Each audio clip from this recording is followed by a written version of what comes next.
এই জাতির গণতন্ত্র বাঁচা বিপদের অভিনব সকল সংকটের সকল কালে জনগণের পাশে তিনি দাঁড়িয়েছেন। কারোর সাথে কোন সময় ব্যক্তির জন্য সন্তানের দিকে তাকিয়ে অবস্থ করেন নাই, জাতির স্বার্থকে কোনদিন কোথাও দেখিয়েছেন। এই নেত্রী আজকে জীবন সম্পত্তি। আমরা প্রত্যেক মসজিদে আজকে দোয়া করছি। গত 7 দিন ধরে যার তদ্রুপ এই জাতি যে যেখান থেকে পাচ্ছে দল মত নির্বিশেষে সবাই দোয়া করছে।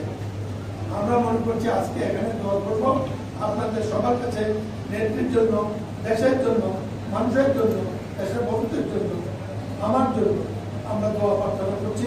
বিশেষ করে একটি কথা মনে রাখবেন, দেশ আমাদের সবার, এই দেশের জন্য এবং খালেদা জিয়া যিনি মৃত্যু করেন এই সংকটকালে উত্তরণকালে আমি মনে করি আর কি আল্লাহ পাক কিছুদিন আমাদের মধ্যে থাকতে আমরা হয়তো সঠিক পথ পাবো, ভুল করতে যাবো।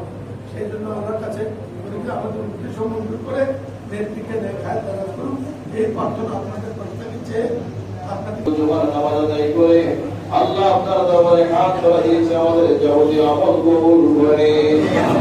আল্লাহ কবুল করুন। ইয়া নবী পাকের রসুল ওয়ালি পৌঁছায়নি সাল্লাল্লাহু আলাইহি সাল্লাম থেকে শুরু করে অবধি এবং সমগ্র দরবার শরীফের সকল আউলিয়া کرامদের রওজা ওয়ালি আমাদের হাদিয়া পৌঁছায়নি।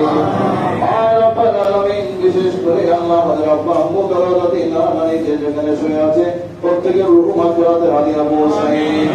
রব্বে রুহান জামা প্রধানমন্ত্রী বেগম জিয়াউদ্দিন দোয়াতের জন্য খুবই অসুস্থ তিনি, আল্লাহ তিনাকে সেহাতে কামরা দান করে দেন, আল্লাহ তিনাকে সবাই আজরা দান করে দেন, আল্লাহ আল্লাহ তিনাকে সুস্বাস্থ্য দান করে দেন, আল্লাহ রব্বুল আলামিন আল্লাহ আমাদের দেশের উপরে খাস রহমত নাযিল করে দেন, আল্লাহ আল্লাহ সকল অশান্তি সকল রব্বুল আলামিন বহিরাগত দেশের সকল আল্লাহ রব্বুল আলামিন অভ্যন্তরীণ সকল সমস্যা থেকে আমাদের দেশকে হেফাজত করেন, আল্লাহ আল্লাহ শাহজাহান আমাদের কুল মুমি আল্লাহ এই দেশকে আল্লাহ তিনাকে উসিলা করে আপনি এই দেশকে কবুল করে নেন, আল্লাহ